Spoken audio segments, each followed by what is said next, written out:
This place is fun, loud, fast-paced, modern, new, futuristic and traditional. These are just some of the words that begin to describe this metropolis. Many gush about this location, rather like a schoolgirl in her first crush, and few ever regret their stay here. This stop is Tokyo. Let us unwrap her alluring charms right here on Culture Shock.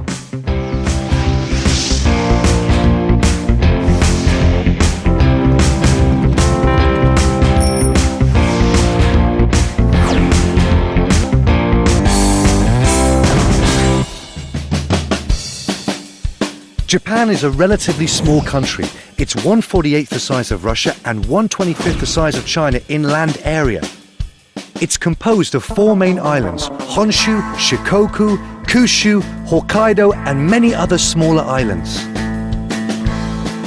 The city of Tokyo, however, is located right in the middle of Honshu, the largest island. Tokyo has 4 seasons, and one of the best times to arrive in Tokyo is in the spring during the cherry blossom season, where pale pink flowers can be seen everywhere. Arriving here in mid-autumn, there's a very nice atmosphere about the place. I suppose it's a little bit of a pity I'll miss the cherry blossoms, but there's more than enough to make up for it here. The Tokyo Airport International is located in Narita City, which is 60 kilometers away from Tokyo. There are a few ways to get from the airport to the city, but the most convenient and efficient ways are by train or bus. The ride into the city takes about 1.5 to 2 hours. This often gives foreigners the impression that the city is very far away from the airport. Cutting through Narita City to reach Tokyo, you get nothing but great glimpses of rural Japanese life. You slowly start to see the Tokyo that we've seen in the travel brochures emerging. The first thing you notice about Tokyo City is its pulsating dynamism that strikes you through its skyline and its rush of people. Tokyo is a city in constant flux. To date, it has about 30 million people living in the city by night, but by day, the figure swells up to 15 million. This is because up to 2.5 million more people from the outskirts of the city commute to Tokyo for work. If you have never been to big cities, the sheer number of human traffic commuting in some of these train stations will make you speechless. Added to that chaos is the complexity of Tokyo's subway map. Once you've found your way around, the next thing you want to do is find a place to rest your weary head. But if it's your first time in Tokyo, be warned. Things are not going to turn out according to what you expect them to. Wow, I heard the rooms are small, but this is tiny. In this densely populated city, land is scarce and space very expensive. That is why with the same budget for a hotel in other Asian cities, you will get a significantly smaller room. Nice bathroom for a dwarf. Oh, if you're a big fella like me, Tokyo hotels aren't the best place to lounge around in. Oh. Knocks and bumps aside, if you can get over your initial claustrophobia, Tokyo can be fascinating to the first-time visitors because the city is elegant and immaculate, like a geisha. Its roads are super clean, and everything's spick and span and in order. Nary a hair is out of place. Even its architecture, neon light advertisements and fashion scent embodies this immaculate vibe. Think of Tokyo as a finely cut diamond, a scintillating gem with many facades offering visitors an array of unique experiences. And things can even get surreal. That's right, in Tokyo, anything can happen. Live advertisements like this are just part of Tokyo's quirky and very creative approach to life. Whether it's their age-old habit of attention to detail through traditional cultural practices like the kabuki or Harajuku fashion, the Japanese are all about pushing boundaries, especially in Tokyo. And it's this same and deeply entrenched innovative culture that's led to Japan's obsession with electronic gadgets, which has made them one of the world's leading giants in technology and scientific research. And evidence of this can be seen here at Akihabara's Yodobashi camera shop. From the smallest to the world's biggest television, this gives you 103 inches of high-definition visuals. What a monster!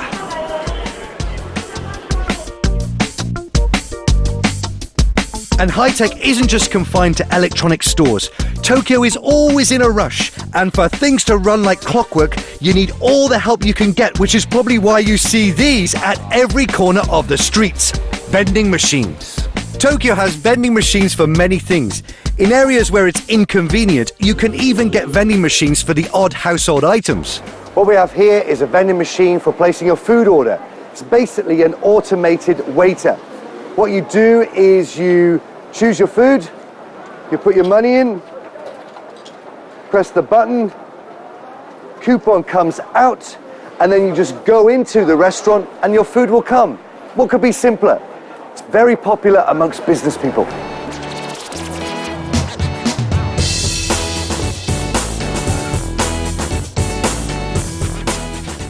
Tokyo has surprised me more in one day than I have been in many years, and this is because of its unique outlook on modern life. Dare I say that more surprises are coming my way tomorrow at my business meeting? Well, let's see, shall we? Tokyo is one of the 3 world finance command centers, along with New York City and London. Tokyo is a major international finance center that houses the headquarters of several of the world's largest investment banks and insurance companies, and serves as a hub for Japan's transportation, publishing and broadcasting industries. And as early as 7:30 a.m, you'll observe Tokyoites getting ready to do some serious business for the day.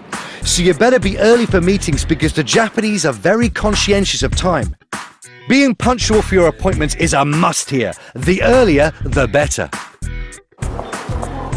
Konnichiwa, hello. Hello. Nice to meet you. Nice to meet you. Nice to meet you. Nice to meet you. Hi. Okay.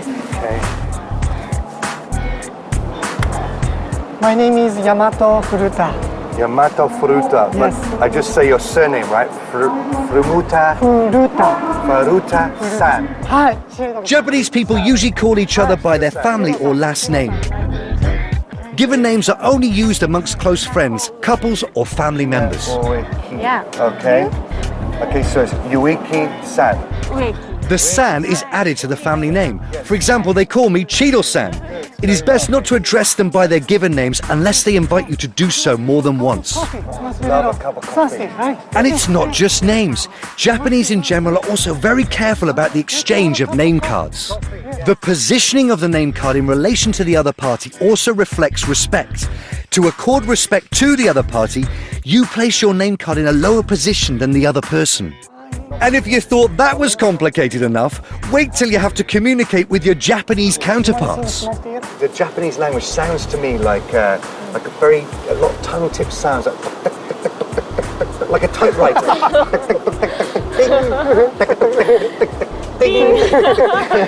think that's right. Did you say that's correct? I am not sure because I'm Japanese. Sound like that to you? Does it sound like that to you? そういう風に聞こえるか? そうかな、どうかな。どうかな? English is taught but not spoken as much in Japan. Most of the Japanese know how to read and write much better than they speak. They can write beautiful, grammatically correct emails, but when it comes to conversations, it's another matter. It's best to just stick to learning a few Japanese words to get you by. こんにちは。こんにちは. Konnichiwa. Konnichiwa. Which means hello. Hello. Oh, that's a good way to start. That's easy.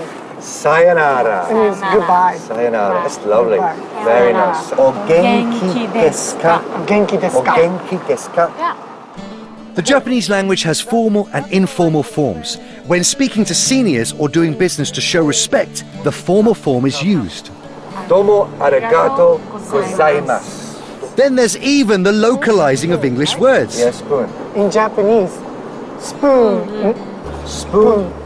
Spoon. Right, so you actually sound out the consonant sound at the end. Cup. Two. Yeah. Cup. But cup. Or Cup. we say coffee cup. I think she knows But Japan is not only about talking quirky English, it's also about body language. Understand that in this country, learning how to take cues without the spoken word can be very useful in helping you negotiate your way through uncomfortable or embarrassing situations, should they happen. The first thing you should know, Japanese rarely maintain eye contact. Doing so can be perceived as being challenging or threatening. So instead, Japanese people may look in the direction of another person's forehead or throat.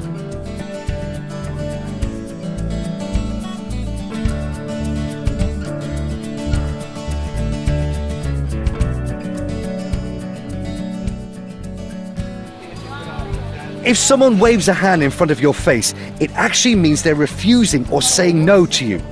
For example, if a Japanese woman cannot understand what you're saying in English, she may wave a hand to let you know that she doesn't comprehend what you just said.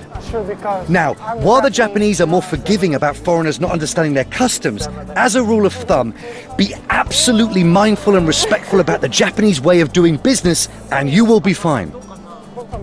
After getting a crash course on language and body language, my Japanese business associates and I head off for our appointment. The Japanese are known for their bow, so how low you bow reflects how much respect you're paying someone, especially if it's an esteemed colleague or boss. Do bow when you greet a person as well as before you take your leave. It helps you make a better impression. However, it doesn't mean the Japanese are inflexible. These days, they are more adept at shaking hands with their Western counterparts. Konnichiwa. Konnichiwa. Business card. Business card. Okay, this is my card. Besides bowing, seating arrangements in Japanese boardrooms are also reflections of a person's rank in an office or organization. And it's important to note that high-ranking officials sit furthest from the door. The most prominent feature of Japanese culture is its group orientation. Group goals, group achievements, and group interests are often emphasized in social and business settings over the individual. Their decision-making process also involves groups of people, and as a result, the process can sometimes take a long time. Let me get my documents. Just a moment, please.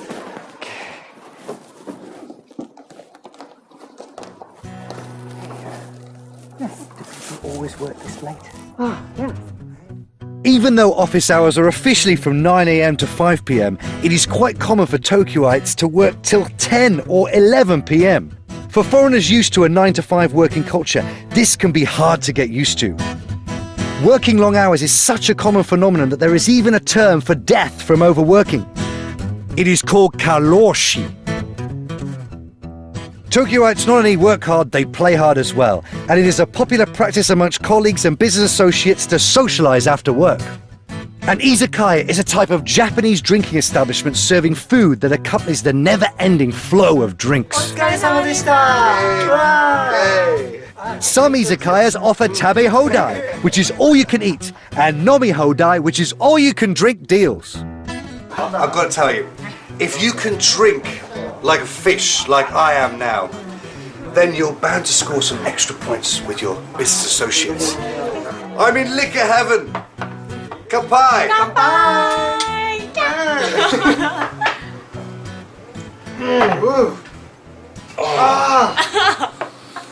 On the surface, Tokyo is a modern, gigantic metropolis.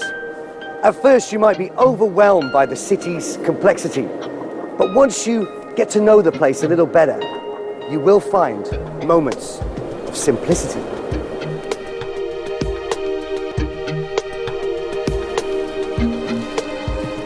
Shinto is the indigenous religion of Japan. It is animistic and based on the belief that kami, which are sacred spirits, reside in natural elements such as mountains, rivers, and forests. These kami must be honored if humans want to comfortably share their environment with them. Shinto priests perform purification rituals in the presence of the kami to promote harmony between human beings and nature. Today, the Japanese people come to Shinto shrines to mark milestones in their lives and to wish for blessings. Now, if traditional Shinto shrines are your thing, then don't miss out on another traditional Japanese experience in Tokyo, a ryokan. The history of the ryokan is fascinating in itself. Apparently, it was an inn that served travelers along Japan's highways back in the Edo period, which was around 1603 to 1868. All rooms typically feature tatami-matted rooms, communal baths and other public areas where visitors may wear the yukata and talk with the owner. These days, guests aren't expected to talk to ryokan owners. Instead, they are treated like royalty here. Right. And I'm sitting on top of a pillow, which is on top of this spongy material here. What's this flooring? This is called tatami. It's like Japanese flooring. Okay. Oh, let me explain just a little history of tatami. Okay. You see a round part of tatami, this green part? Yes. Okay, this is called fuchi, Fuji. which you're sitting on right now. Okay. On the back to Edo era, you're not allowed to sit on here or step on it. Oh, really? Well, I'm sitting on it now, though. But it's okay for now. But Okay. because this one shows the emblem of the family. And I'm very intrigued. What's this in between you here in this tray? Oh, This is yukata. Very nice. Do you know? What? Well, no, I don't. What is this? casual kimono. Casual kimono. Okay, so like a nighttime kimono. Can I wear this? Oh, please. Please. You Put it on. Please. Please, please. Looks good, but it's a little short. The sleep part should come up to here, but it's like wearing kids kimono.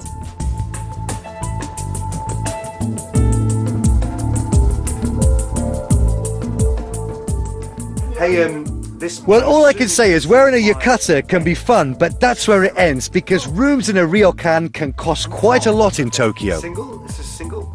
Now, while I was ever ready to stay and lounge in my ryokan for the entire day, I couldn't pass up an invitation for my Japanese friends to experience another favorite traditional occasion here in Tokyo, a sushi meal.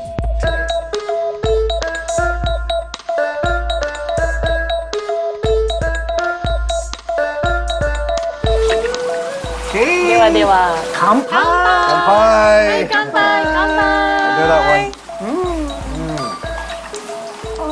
Good sake. Okay. Oh, wow, what have we got here? This is a variety types of raw fish. Raw and, fish. Sushi. Sushi. We Oh, have tuna, salmon, サーモン、イカ、 ika, squid, 卵、エッグ。 egg. brilliant. Got Well, it. let's get stuck in. はいはい、食べましょう。 Oh, nikku-nikku-san. Nikku-nikku. There's a word we have to say before we eat. Oh, right. はい、じゃあ私がお箸の使い方を。はい。その前にあれだよ。いただきます。あ、いただきますか。そうそうそう。はい。 Okay, you put your hands up like this. Yes. And you say, いいただきます。 Again, please. いただきます。 Itadakimasu. Good. Okay, great. Itadakimasu is an important ritual to observe when eating meals. It's not only a simple way to give thanks to the chef for preparing the sumptuous sushi dish he's whipped up for you, but also to give thanks for the rice farmer and for the life of the fish. But that isn't all. Learning how to handle chopsticks before beginning your sushi meal is another important practice to observe. 持ちます。 You hold Lift it. them up. Okay. で、手を添えて、 Underneath. もうちょっと手前に。 To the- そう、 Okay. OK。そのまま滑らして、 Slide your hand 握 under. って、 Hold it Okay, hold it.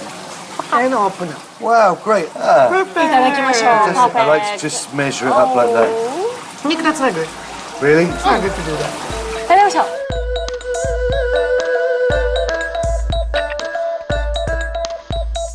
Okay, not polite to. Finally, we get to eat, and Yomato tells me how to enjoy sushi the proper way. はい、い Please. ただきます。 Alright, great. You dip the fish part into a soya sauce. Ah, you dip it upside down. You know, whenever I've had this before, I've always dipped like this. But so that's not good, right? You dip like that. 美味しい？Delicious? You know what? It's better that way. I don't know why, but it's better that way.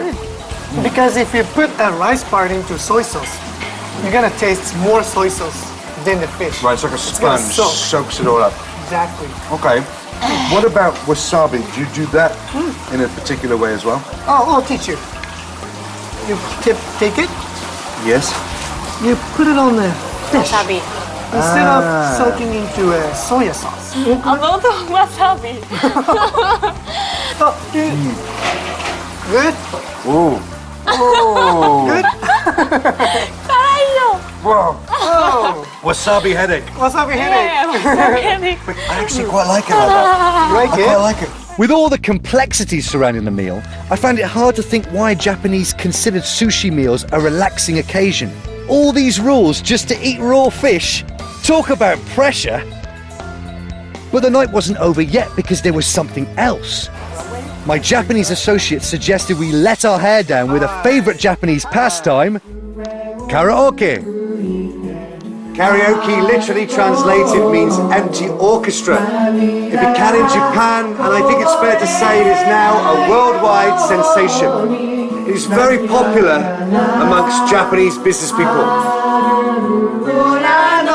I guess if your Japanese colleagues or friends invite you for karaoke, try your best to participate even if you cannot sing well.